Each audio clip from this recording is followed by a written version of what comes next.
One of them, the CEO and co-founder of CN Plus, Lily Gil Valletta. Good morning. Great to see you, Lily. Good morning. Thank you. Tell me about this roundtable discussion. So it was at the White House? It was actually not at the White House. Where was it? We were at the Mayflower Hotel. Okay, so you go to the hotel. Very private, intimate room. There was about a dozen of us. Only 12 people sitting at the table with Ivanka. Yes. What'd you think of her?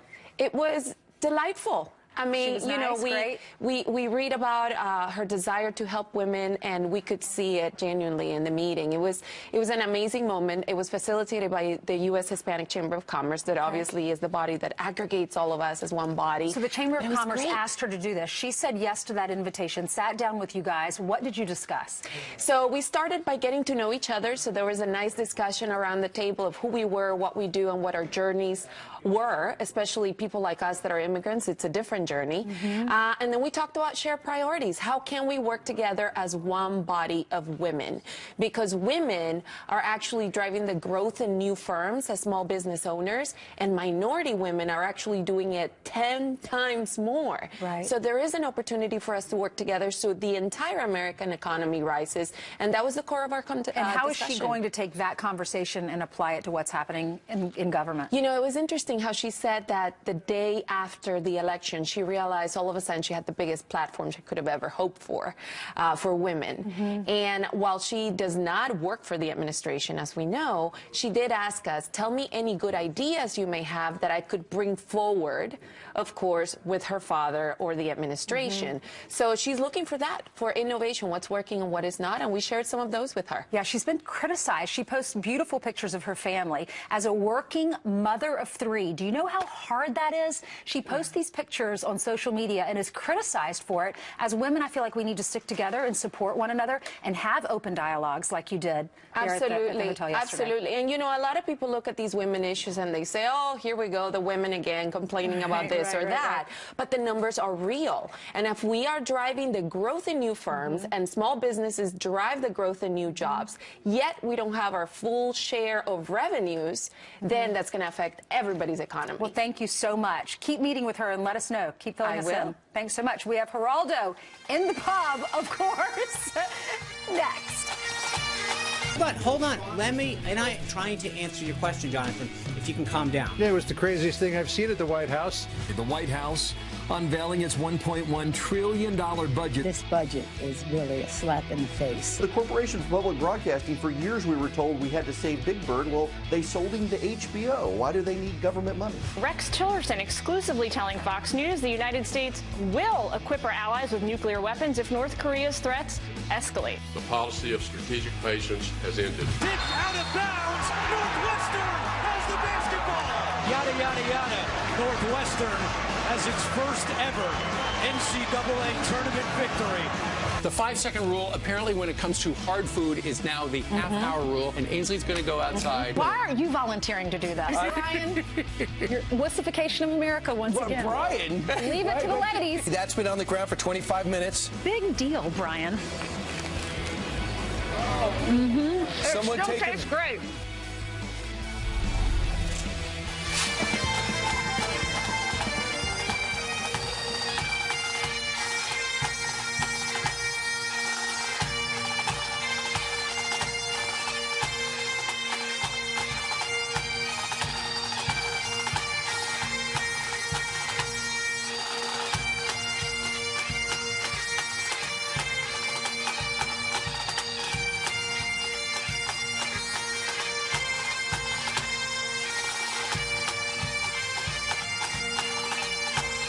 Wow. And by the way, the best part, and this is the Metro, the New York Metro Pipe Band. Yep, and the best part about that was actually cut out. Ainsley, you took a bite of the bagel That had been on the wet floor for half an hour. and then you asked the bass drummer if he minds the carbs. Yeah. And he says, do I look like I mind having carbs? I know. Because he was a good sport. He has a carb-friendly body. So if you're just joining us, the reason we did this story, Geraldo, is because there's a new study out. If you know the 5-second rule, you're only if Yeah, it's yeah. down You there for drop less it, than you 5 pick it up. seconds, you Sure, can I do have it. 5 children. All right, well, now there's a 30-minute rule. If it's a dry food, you can leave it down there for 30 minutes. So we put the bagel on the floor. And went back 30 minutes I've later. lived in apartments where if you left it down for 30 minutes, it would be carried away by little critters. I've heard there are more rats in the city than there are people. There are, but that's another story. So anyway, it's St. Patrick's Day. That is why Geraldo is Aaron Gabra. It is. Geraldo, let's start with... That you want to came start from with the me heart. taking the shot of that whiskey out there? For You mean hypothetically? That hypothetically. I can kind of smell it right here. Is it illegal on TV? No, it's fine. So the president and his budget director yesterday unveiled his budget plan. There are some big cuts to a lot of programs, and a number of liberals' hair is on fire because you can't do that, they say. Well, you know, it is a harsh budget in terms of ideology and philosophy of what government's supposed to do. If government's prime role is to defend the nation, then that's what President Trump is going to do. Sure. $54 billion moving from other programs into defense. Right. Everybody wants a strong defense, and it's a great issue to campaign on until they recognize and realize that the program being cut to fund that $54 billion is the program they counted on. For instance, my wife's family is from Cleveland. The Cuyahoga River, the set fire. The Great Lakes the cleanup. Lake Erie was a cesspool. It caught fire. $300 billion being cut from that program, and the lake has been, I wouldn't say it's pristine yet, but I mean it really has recovered, and this is a federal program that has done a good job. I don't want to, just get obsessed about that, but it is upsetting to people like Rob Portman, the Republican senator, and it is a swing state, so I think we really have to rethink But we have limited resources. We got to No figure doubt. out what to spend money on wisely. Do you really think Washington, for the most part, spends money wisely? Well, didn't your children watch Big Bird and Sesame Street and all that? We watched the Electric Company. I felt it had a better message. My kids growing up were watching the Fox News channel. Do you really think That's the way your kids are so great. I You're all love saying you're going to kill Snuffleupagus and Big Bird. Really? No, that's not going to Get happen. a sponsor. But he's now financing that Here's show. another example. Well, that is absolutely true, and I think that those kinds of programs can compete, and I don't worry about that. Plenty of choices I don't there. worry about that nearly as much. But my first job out of law school was as a legal services attorney. And what I did was provide free legal counseling to poor people who were being evicted by predatory landlords, people who were being abused by loan sharks who were charging them 20, 40, 50, 100, 500% on their loans. To now gut that program. The United Nations. The United States has always paid a disproportionate share of the United Nations. And now to cut back so severely on the State Department and the United Nations, what the president's doing, though, it's just like if you're a father, you have how many children, Geraldo? 5. So what if you had to make a decision whether or not you're going to pay for their school, and they're in music class and in art class, but you don't have the money to pay for those classes, so you got to cut them out just temporarily until you can get back on track. And I feel like that's what the president's doing, because we're in debt. The problem, Ainsley, is that I really do believe that when you examine some of the programs being cut, like Appalachian regional assistance in various areas, those are all people who voted for President Trump. 50 years old to 65 years old, mostly white folks. Now, they're going to get some severe cuts heading their way. Will they feel the same about the 45th president when they recognize that the check they personally get at the end of the month, or the service that they've come to rely on, no longer exists? But it's not like they don't have a budget. I mean, my point, they're still getting a budget. They're just going to have to decide what's important. Right, but I think the operative word in what you just said, which is absolutely correct, is they. Who is the they? Now, will it be Congress that makes the hard choices? Sure. The budget director is he's absolutely unapologetic about what's going on. He says, listen, you can't have both. Unless you have a swelling deficit. It's already, how many We don't have a trillions? rainy day fund. We don't. It's pouring rain. There's no other way to fund it. Right. If you give to Peter, you got to take from Paul. Yeah, you're in the news again this week through no fault of your own. Rachel Maddow. Oh, I was wondering what you. I know I overslept this morning, but I wasn't quite sure what happened. You never know.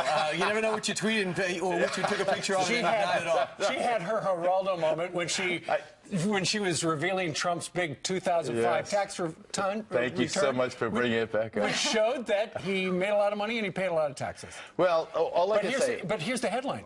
She got great big ratings, but it looks like Donald Trump's personal lawyer is considering suing her and the investigative Never report. happened. First of all, I graciously cede to Rachel Maddow the Al Capone empty vault title. Has it.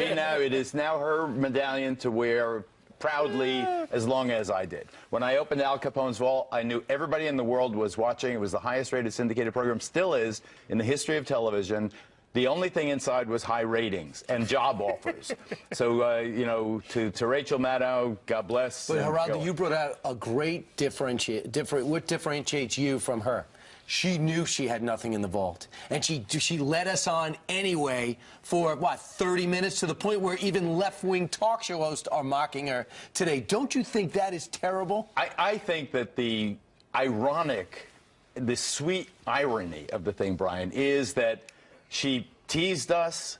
Everybody watched, her highest rating ever, and guess what? It was great news for President Trump. He made $150 million that year, 2005. He paid $38 million in taxes, about 25% more, twice Mitt Romney's rate, twice Barack and Michelle Obama's rate. I really do believe that you have to be careful what you wish for. In this case, it was almost as if Donald Trump planted his own tax returns because it came out so favorable. The one thing I will say, and I think the president should heed this, he could assist everybody in answering all of these questions by releasing some form of his income tax that people have been crying for. Maybe not the complex whole thing, with 16 million different items to it, but yeah, it's not an unreasonable demand, and others have heeded. Geraldo, something else. When Geraldo came in, I asked him a question about we saw the Sean Spicer thing where he's going back and forth. I asked you whether or not you thought that Donald Trump, when he was running for president, was being surveilled, and you said yes. Well, this is why I think there was some kind of surveillance, and I think that surveillance almost inevitably requires some kinds of wiretapping. But here, listen to what I'm going to say now, because it's a very careful distinction. I do not allege that there is a FISA warrant that they were going after either the Trump campaign or the Trump transition or people engaged in it. But I think it is entirely possible, indeed likely, that as they surveilled a Russian operative, be it the ambassador, incidental collection, and if Rusky Roo is talking to General Michael Flynn is being surveilled, even though the surveillance is not on Michael Flynn, it's on Rusky Roo. So I think that the incidental collection is almost inevitable, and I hasten to add, as far as I know, even in the incidental collection, there's been no evidence of any kind of collusion that would be considered either immoral, unpatriotic, or illegal. So you're saying he has a point? I'm saying the president has a point, but he is far too clumsy. With all due respect, and I love him, and you know I do, Steve. With all due respect, you can't get... what I just said took 3 minutes to explain. It wasn't 140 characters. I didn't tweet it out. When you start tweeting things impetuously without an explanation, this should have, like a tweet should have a reference to the 2 paragraphs to say what you really meant. Right. When you tweet out, President Obama is sick, bad, surveilling me, wiretapping me, whatever he said, I just think that that's the kind of thing that throws the administration off message. We don't concentrate on issues like a real good debate. It's a real good debate on the budget. Where do you stand ideologically, philosophically, politically? What's the impact here, the impact there? Those are good discussions to have. But when you focus on a spontaneous combustion, like a 5:30 a.m. tweet, and it takes the air out of the public forum for 3 days or a week, or we're still talking about it over. The Russia thing would be completely done now were it not for that. I just wish that he would call me before he retweeted. I mean, look at me, but I tweeted the nude selfie, so I'm not exactly a paragon of virtue. You're the only person he shouldn't call. Everybody else in his list, call Steve, don't call Geraldo. You were not nude. You had on a towel. What were you drinking? This should be St. Patrick's Day. That's my sister Sharon's birthday, St. Patrick's Day. Today? Happy birthday, sis. Happy birthday. Yes. All right, that doesn't get you out of a present. It doesn't. We're going down to see her and Grandma, 98 years old, in Sarasota. Congratulations. All right. First, I'm going to see you on the radio show. I'll be there with bells on, or bagpipes with your Notre Dame wailing. scarf on. And is that what this is? It looks like. Actually, I'm Bear Down, Arizona, but today I can be Irish. All right. Geraldo, thank you very much. Thank you. Thanks, Good weekend. You too. Brian, All what's right. coming up? Yeah, let me just tell you, because you guys clearly haven't read We the don't know. rundown. We need to ask you. Plus, hilarious hashtag sweeping social media, challenging you to come up with the best names for liberal mascots. St. Patrick's Day is here. Everyone's focused on it, but now we're also focusing on somebody who was wearing a green tie at the press office yesterday at the press media room, and that was Sean Spicer. Very observant of you. Yeah, he was wearing the green. Mick Mulvaney couldn't have looked more Irish either. I wasn't paying attention to the tie. I was paying attention to the firestorm that was happening, the argument. What about the fighting storm, the fighting Irish storm? There was a lot of tempers going back and forth. And I'll tell you what, they were delayed for an hour before they got started. A lot of people thought it was because the Senate Intelligence Committee came out and said we found no evidence of wiretapping at Trump Tower. All right, so yeah, here's the gist of it. He gets in a fight with one of the reporters from ABC. Couple of them. Yeah, Jonathan Karl and Mr. Acosta. And Mr. Acosta, yeah, because he's saying you guys are you're covering the wiretap stuff, but you're not covering the collusion. That there is no collusion with Russia. Listen to this that happened in the press briefing room at the White House. It's interesting to me that, you know, just as a point of interest, that when one entity says one thing that claims one thing, you guys cover it ad nauseum. When Devin Nunes came out and said, I think it's very possible yesterday, there was crickets from you guys. There was no, hold on. I understand that, Jonathan. And where was your passion and where was your concern when they all said that there was no connection to Russia? Where was it then? You crickets from you guys. That it's interesting how when evidence comes out and people who have been briefed on the Russia connection come out and say that there was nothing that they have seen that proves a connection, you choose not to cover that. You don't stop the narrative. You continue to perpetuate a false narrative. But it sounds like, Sean, that you and the president are saying now, well, we don't mean wiretapping anymore, because that's not true anymore. So now we're going to that's not other forms of surveillance. What's it going to be next? Jim, I think that's cute, but at the end of the day, we've talked about this for 3 or 4 days. And the larger point is the media bias. Sean Spicer is absolutely right. You know, where is the way that the press initially covered the Donald Trump got elected president of the United States was because he was in bed with the Russians. Well, that has since been disproven. Mike Morrell was on. He did some sort of a panel discussion, and they ran the audio last night where he said there was some smoke, but there was absolutely no fire. There was no collusion.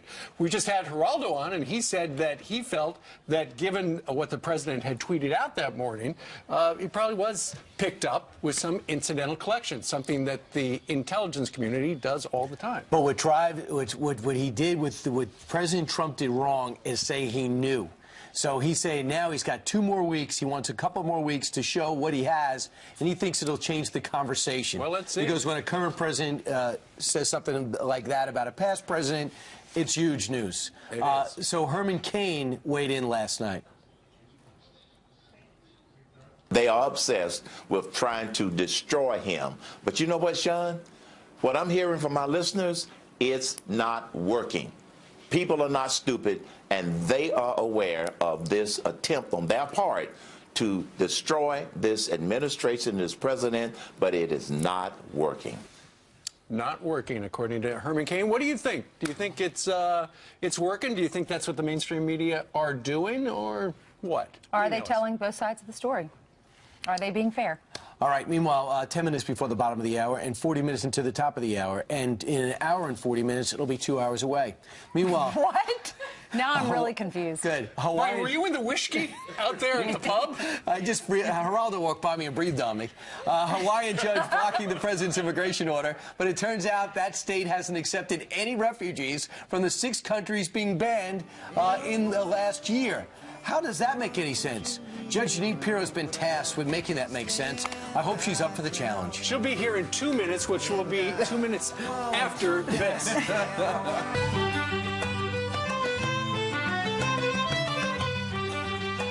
When I think St. Patrick's Day, I'm wondering who in the building's Lebanese.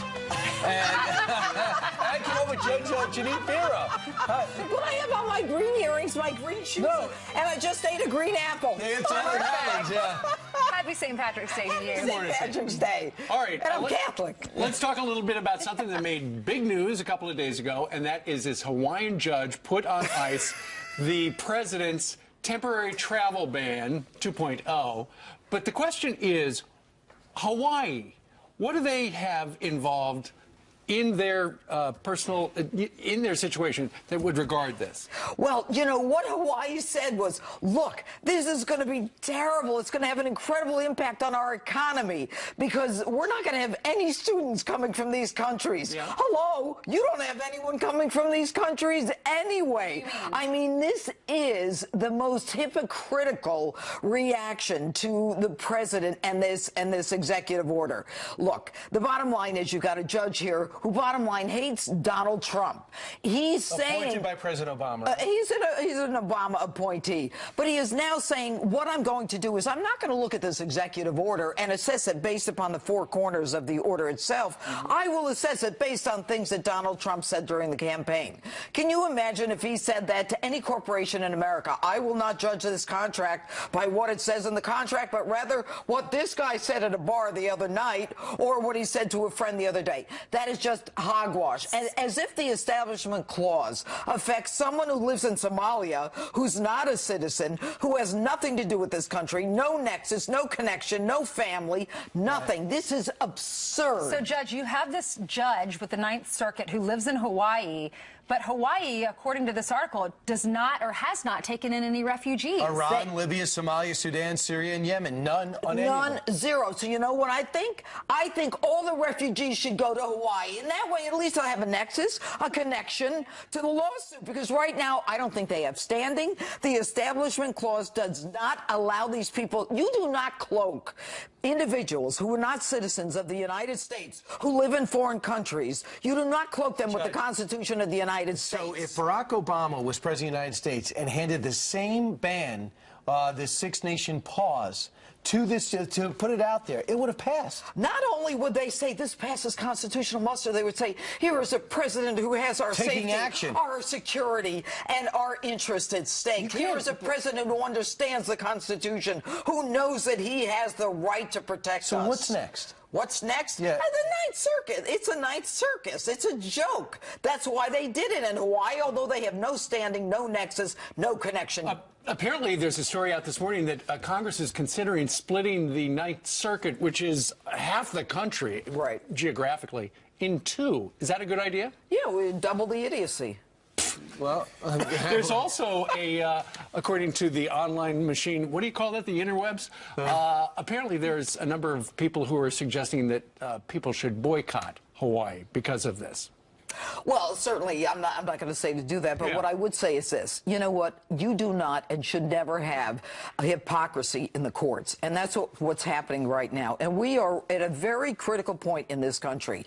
When judges start making decisions that are contrary to the fundamentals, not only of the Constitution, but of basic contract law, where you look at an instrument, an executive order, and you say, I'm not going to assess it based on what it says. I think I'll assess it based on what he said 3 months ago. Exactly. Wrong. And you know, I've been a judge. I did this. You know what's so interesting, too, is that the president read a very clear, read the rule out in Nashville the other night. Said, listen, you don't need a law degree to understand this. It says if it's for the safety of our country, the president has the right to do this. It's crazy. It's crazy. absolutely So it sheds a bad light on the judiciary system. The longer he fights, I think the better he will look. I think the better he will look. And, you know, I think for the president, for the Donald Trump that I know, to say, you know what, I should have stuck with the first one and taken it to the Supreme Court. You know, that's the president that I love. And that's you know what, he's right. Sessions. He was mad at Attorney General Sessions for recusing himself. Well, you know what? In this day and age, look, Sessions is an honorable guy. He is an ethical guy. But in this political day and age,